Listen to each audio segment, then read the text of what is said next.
Accounting একটা ব্যবসা প্রতিষ্ঠানের ইকোনমিক যে ইভেন্টস গুলো থাকে, ইকোনমিক ইভেন্টস বলতে যেখানে অর্থ সম্পর্কে যে ঘটনাগুলোকে যেগুলোকে আমরা লেনদেন বা ট্রানজিশন নামে পরিচিত হয়ে আছি।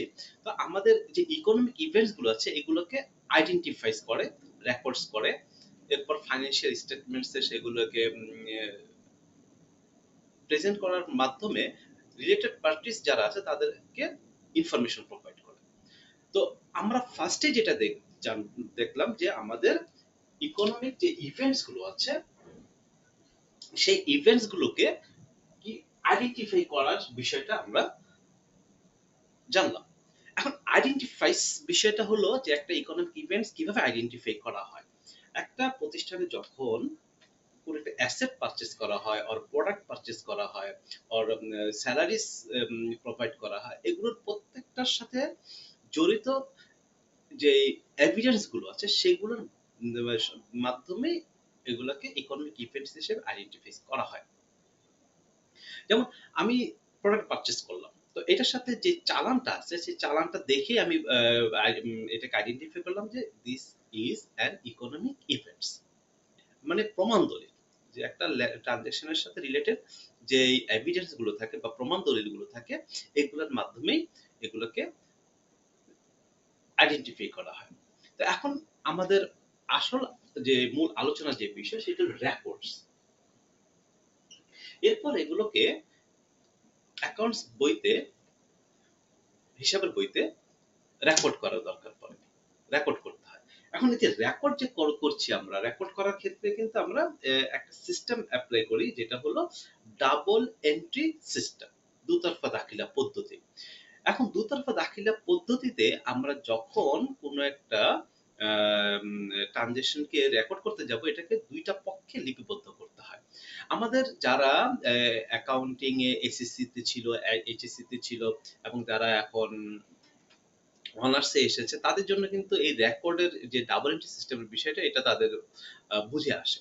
কিন্তু যারা সায়েন্স থেকে এসেছে অর আর্টস থেকে এসেছে অর অন্য কোনো ডিসিপ্লিনের থেকে এসেছে তাদের জন্য এই ডাবল এন্ট্রি সিস্টেম প্রথমে বোঝাটা একটু একটু কঠিন এবং দেখা গেছে তার কাছে একটা অচেনা ভুবন মনে হবে। তার কাছে মনে হবে যে এটা মানে আমরা এটা কিভাবে সম্ভব? একটা লেনদেনকে ২ টা ভাগে কিভাবে ভাগ করা যায়? যেমন একটা বিষয় যদি দেখি যে আমাদের প্রত্যেকটা লেনদেনের সাথে ২ টা বিষয় জড়িত থাকে। যদি এখন একটা ব্যাপার দেখি যে সহজভাবে যদি চিন্তা ভাবনা করে দেখি, আমি প্রোডাক্ট পারচেজ করলাম। প্রোডাক্ট পারচেজ করার করলাম এবং এর সাথে কিন্তু আমার আ মানে কি বলে এই মোড অফ ট্রান্সেকশন যদি ক্যাশ হয়ে থাকে তাহলে ক্যাশ কমে গেল। এখন আমি দেখলাম যে একদিকে আমার ক্যাশ কমে গেল, আরেকদিকে আমার পারচেজ প্রোডাক্ট আসলো বা একটা পারচেজ যেটা মানে আমার এক্সপেন্স একটা বেড়ে গেল। আমার এখানে এই যে ২ টা বিষয় প্রোডাক্ট পারচেজ অ্যান্ড ক্যাশ, এই যে ২ টা বিষয়কে আমরা ডিফাইন করব। এই ২ টা কি বলে পার্টিসকে ডিফাইন করাটাই হলো ডাবল এন্ট্রি সিস্টেমের ফান্ডামেন্টাল বিষয়। আমরা যদি কিছু লেনদেনের মোড দেখি তাহলে আমরা এক্সপ্লেনেশনটা একটু ভালো মতন করতে পারবো। আমরা যেটা এর আগে যেটা বলছিলাম যে আমাদের যে ট্রানজেকশনস যেগুলো আছে এগুলোকে আমরা আম ২ টা পার্টিসে বা ২ টা পক্ষে আমাদেরকে ডিফাইন করতে হয়। ডিফাইন করার পরে রেকর্ড তারপর রেকর্ড করতে হয়। এখন এই যে ডিফাইন করার বিষয়টা আসলে মানে এত যারা নতুন তাদের জন্য এত ইজি হয়ে ওঠে না। তো আমরা দেখছি যে আমাদের প্রোডাক্ট পারচেজ এর ক্ষেত্রে এই বিষয়টা আমি এখন যেটা বেসিক বিষয়টা যেটা আলোচনা করছি এটা আসলে যদি বোঝা যায় তাহলে আশা করি যে একটা ইকোনমিক ইভেন্টস বা ট্রানজেকশনস এর যে মৌলিক যে বিষয়টা আছে সেই ব্যাপারে একটা কনসেপ্ট চলে আসবে। আমাদের দেখলাম যে ট্রানজেকশনস এর মধ্যে আমি কয়েকটা নিয়েছি, একটা প্রোডাক্ট পারচেজ নিলাম, অ্যাসেট পারচেজ নিলাম, প্রোডাক্ট সেল নিলাম, এক্সপেন্স নিলাম, এগুলো প্রত্যেকটাই এক একটা ইকোনমিক ইভেন্টস। এই যে প্রোডাক্ট পারচেজ করলাম, প্রোডাক্ট পারচেজ করার সাথে এটার সাথে পারচেজ পার্টিসটা রিলেটেড। এখন আমি ধরলাম যে আমার ফার্স্ট পার্টি আমার আমি আইডেন্টিফাই করলাম। আমার সেকেন্ড পার্টি আমাকে যখন আইডেন্টিফাই করতে যাবো আমাকে মোডে যেতে হবে। মোড, এবার আমার এই পারচেজটা আমি কিভাবে করেছি, আমি প্রোডাক্টটা পারচেজটা ক্যাশও করতে পারি, আমার চেক দিয়েও করতে পারি, অন অ্যাকাউন্ট ধারও করতে পারি, আর বিলের মাধ্যমে পারচেজ করতে পারি। এখন এই যে চারটা বিষয়, যেটা ক্যাশ, নগদ টাকা দিয়ে কিনে নিলাম।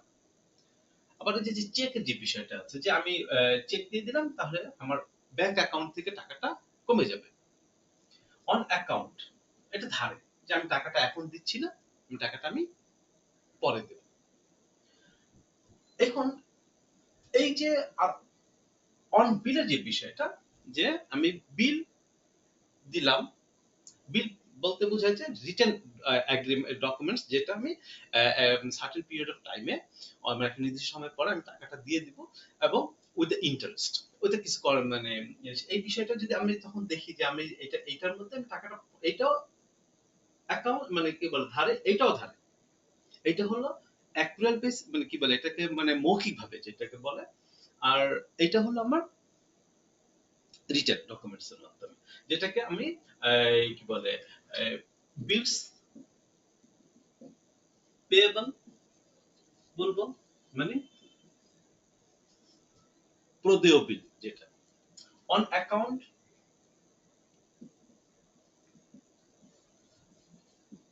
Accounts payable. আর যখন আমি চেক দিয়ে দেবো, সেখানে আমার ব্যাংক কমে যাবে, এই জন্য মানে ব্যাংক পার্টির সাথে রিলেটেড হবে, এই জন্য ব্যাংক অ্যাকাউন্ট। আর আমি ক্যাশে দিলে আমার এখানে যে পার্টিটা আছে সেটা আমরা ক্যাশ অ্যাকাউন্ট।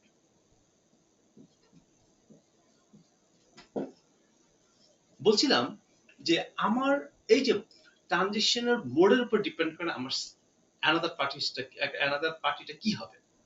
এখন আমি যদি ক্যাশে প্রোভাইড করে থাকি, তাহলে আমার ক্যাশ অ্যাকাউন্ট আসবে অ্যানাদার পার্টি। ফার্স্ট পার্টি তো আমার পারচেজ অ্যাকাউন্ট আমার চলে ফার্স্ট পার্টি। এখানে যদি অ্যাসেট পারচেজ করে থাকি, তাহলে অ্যাসেট অ্যাকাউন্ট আমার ফার্স্ট পার্টি হবে। আর প্রোডাক্ট যখন সেল করে ফেলবো, তখন আমার সেলস রেভিনিউ আমার ফার্স্ট পার্টিজ হবে। এক্সপেন্স যাই করি না কেন, এক্সপেন্স আমি স্যালারিজ হতে পারে, রেন্ট হতে পারে, ইন্টারেস্ট হতে পারে, যাই হোক না কেন, আমি ওইটাই আমার ফার্স্ট পার্টি হবে। এখন দেখলাম যে এখন আমার যে মোড, এই এক্সপেন্স গুলোর মোড গুলো মধ্যে আমি ফাইন্ড আউট করবো যে আমার সেকেন্ড পার্টিসটা কি হবে। আমার সেকেন্ড পার্টিসটা, যদি আমি ক্যাশে পারচেজ করে থাকি, ক্যাশে, তাহলে আমার ক্যাশ অ্যাকাউন্ট আসবে। আর চেকে যদি পারচেজ করে থাকি, তাহলে ব্যাংক অ্যাকাউন্ট আসবে। আমি অন অ্যাকাউন্ট মানে ধারে যদি করে থাকি, তাহলে অ্যাকাউন্টস পেয়েবল আসবে। আর যদি বিলের মাধ্যমে করে থাকি, তাহলে বিলস পেয়েবল হয়ে থাকবে। এখন আমি যখনই বিলস দিব, তখন বিলস পেয়েবল। আর যদি বিলস পেয়ে থাকি, আমি এই যে আমার এইখানে যে ট্রানজাকশন গুলো আছে, এইগুলোর মাধ্যমে তো আমি দেখা গেল যে আই এম পে।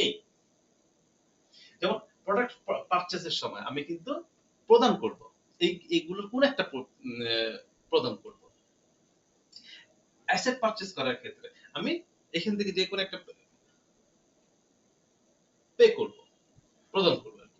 এখন সেল যদি থাকে, যে সেলস যখন করলাম, সেলস এর ক্ষেত্রে আমি আমার এটা কিন্তু আমার জন্য একটা রেভিনিউ, ইনকাম আমি পাবো।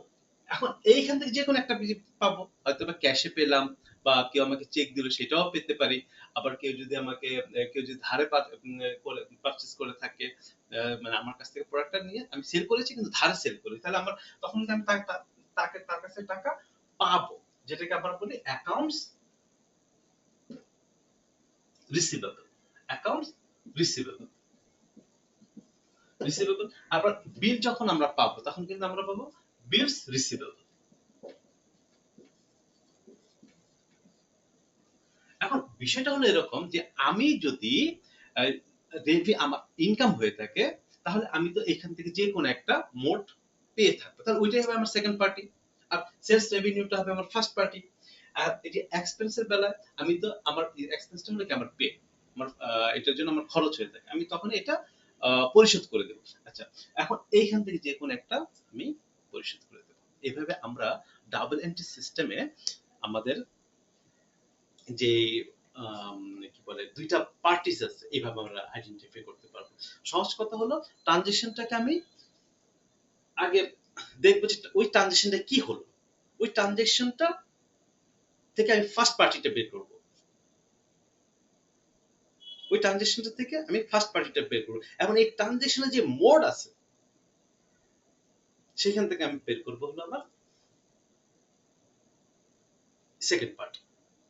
এইভাবেই ডাবল এন্ট্রি সিস্টেমে প্রত্যেকটা লেনদেনে দুইটা পক্ষ বের করা হয়। এখন ডাবল এন্ট্রি সিস্টেম কি করে?